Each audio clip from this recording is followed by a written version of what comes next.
ಎಲ್ಲರಿಗೂ ನಮಸ್ಕಾರ. ಇದು ಮಿಂಟ್ ಲೀವ್ಸು ಅಂತಂದರೆ ಪುದೀನ ಸೊಪ್ಪು. ಇದು ನಾವು ಮಾರ್ಕೆಟಿಂದ ತಂದು ಒಂದು ಟಿಶ್ಯೂ ಪೇಪರಲ್ಲಿ ಕಟ್ಟಿ ಮತ್ತೆ 10 ದಿನ 15 ದಿನ ನಾನು ಫ್ರಿಜ್ಜಲ್ಲಿ ಇಟ್ಟು ಆದಮೇಲೆ ನಾನು ನೆಟ್ಟದ್ದು. ಇದು ಹೇಗೆ ಬಂದಿದೆ ನೋಡಿ. ನಾವು ಫ್ರಿಜ್ಜಲ್ಲಿ ಇಡುವಾಗ ಟಿಶ್ಯೂ ಪೇಪರಲ್ಲಿ ಕಟ್ಟಿ, ಯಾವ ಪೇಪರಲ್ಲಿ ಅಲ್ಲ, ಪ್ಲಾಸ್ಟಿಕಲ್ಲಿ ಕೂಡ ಇಡಬಾರ್ದು, ನಾವು ಟಿಶ್ಯೂ ಪೇಪರಲ್ಲಿ ಇಡಬೇಕು. ಟಿಶ್ಯೂ ಪೇಪರಲ್ಲಿ ಇಟ್ಟು ಮತ್ತೆ ಒಂದು ಬಾಕ್ಸಲ್ಲಿ, ಅದು ಐಸ್ ಕ್ರೀಮ್ ಬಾಕ್ಸ್ ಎಲ್ಲ ಸಿಗುತ್ತಲ್ವಾ, ಐಸ್ ಕ್ರೀಮ್ ಬಾಕ್ಸಲ್ಲಿ ಇಟ್ಟು ನಾವು ಫ್ರಿಜ್ಜಲ್ಲಿ ಇಟ್ಟದ್ದು. ಆಮೇಲೆ ತೆಗೆದು 10-15 ದಿನ ಆಗಿತ್ತು. ಮತ್ತೆ ಅದರಲ್ಲಿ ಮಧ್ಯದಲ್ಲಿ ಬೇರೆಲ್ಲ ಇತ್ತು. ಸೊ ಇದರಲ್ಲಿ ಬೇರು ಇದೆ ಅಲ್ವಾ, ನೋಡುವ ನೆಟ್ಟು ಅಂತ ನಾನು ನೆಟ್ಟದ್ದು. ಮತ್ತೆ ಇದಕ್ಕೆ ನಾನು ಸ್ವಲ್ಪ ಮಣ್ಣು ಮತ್ತು ಸ್ವಲ್ಪ ಕಂಪೋಸ್ಟ್ ಮಿಕ್ಸ್ ಮಾಡಿ, ಸ್ವಲ್ಪ ಒಂದು ಮುಷ್ಟಿಯಷ್ಟು ಕಂಪೋಸ್ಟ್ ಮಿಕ್ಸ್ ಮಾಡಿ ಹಾಕಿ ನೆಟ್ಟದ್ದು.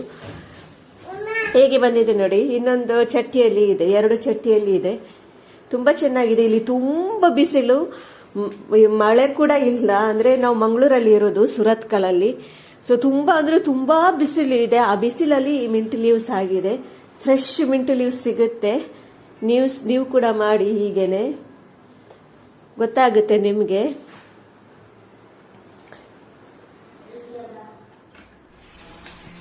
ಇದು ನನ್ನ ಮಲ್ಲಿಗೆ ಗಿಡ ತುಂಬಾ ಇದೆ. ಆದ್ರೂ ಅದರಲ್ಲಿ ಈಗ ಮಾರ್ಚ್ ತಿಂಗಳು ಅಷ್ಟೇನು ಆಗ್ತಾ ಇಲ್ಲ, ಅಂದ್ರೆ ಹೂವು ಆಗ್ತಾ ಇಲ್ಲ. ಏಪ್ರಿಲ್ ಮೇ ತಿಂಗಳಲ್ಲಿ ತುಂಬಾ ಆಗುತ್ತೆ, ಒಂದೊಂದು ದೊಡ್ಡ ತುಂಡು ಸಿಗ್ತದೆ ನಮಗೆ. ಆದರೆ ಈಗ ಅಷ್ಟು ಇದು ಆಗ್ತಾ ಇಲ್ಲ, ಅಂದರೆ ಅಷ್ಟು ಬೆಳೆಯಲಿಲ್ಲ ಗಿಡಗಳು ಕೂಡ. ನಾನು ಅದಕ್ಕೆ ಏನು ಕಂಪೋಸ್ಟ್ ಏನು ಹಾಕುದಿಲ್ಲ, ಅರಳಿ ಹಿಂಡಿ ಏನು ಹಾಕುದಿಲ್ಲ. ಫಸ್ಟ್ ಒಮ್ಮೆ ನೆಡುವಾಗ ಸ್ವಲ್ಪ ಒಂದು ಅರಳಿ ಹಿಂಡಿ ಅದು ಎಲ್ಲ ಹಾಕಿದ್ದೆ. ಈಗ ಹಾಕುದಿಲ್ಲ ನಾನು. ಅಂದ್ರೆ ನಾನು ಮಾರ್ಲಿಕ್ಕೋಸ್ಕರ ನಾನು ಮಾಡಿದ್ದಲ್ಲ, ಸ್ವಲ್ಪ ನನಗೆ ಮಲ್ಲಿಗೆ ಅಂದ್ರೆ ತುಂಬಾ ಇಷ್ಟ, ಅದಕ್ಕೋಸ್ಕರ ನೆಟ್ಟದ್ದು. ಸೊ ಇದು ನನ್ನ ಟ್ಯಾರಿಸ್ನ ಮಲ್ಲಿಗೆ ಗಿಡ, ಟ್ಯಾರಿಸ್ನಲ್ಲಿ ಇರುವಂಥದ್ದು. ಅಮ್ಮ ನೀರು ಹಾಕ್ತಿದ್ದಾರೆ ಬೆಳಿಗ್ಗೆ. ಸಂಜೆ ಹೊತ್ತು ನಾವು ನೀರು ಹಾಕೋದು, ಇವತ್ತು ಬೆಳಿಗ್ಗೆ ನೀರು ಹಾಕಿದ್ದೀವಿ. ಕೆಲವು ಎಲ್ಲೋ ಕಲರ್ ಕಾಣುತ್ತೆ, ಅದು ಬಿಸಿಲಿಗೆ ಏನೋ ಕಾಣುತ್ತೇನೋ. ಅದು ಒಳ್ಳೆದಿದೆ ಗಿಡ ಮಾತ್ರ.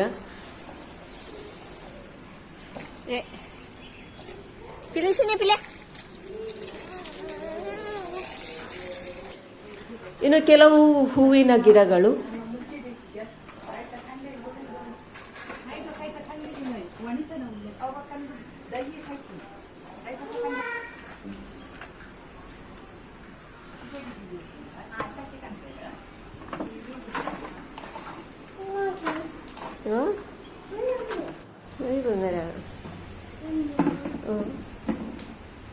Atau usung kene bangara teh.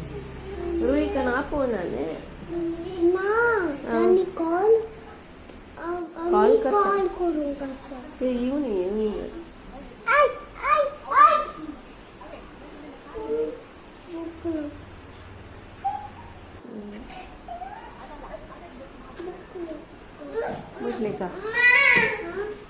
ಮುಟ್ಲಿಕ.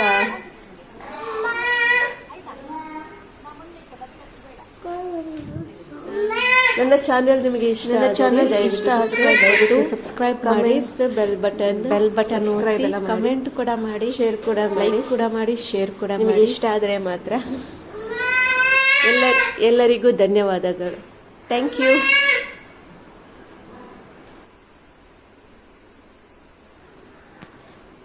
ಎಲ್ಲರಿಗೂ ಧನ್ಯವಾದಗಳು. Thank you.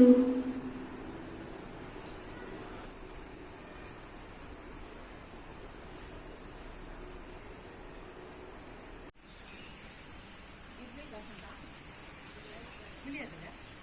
Burada.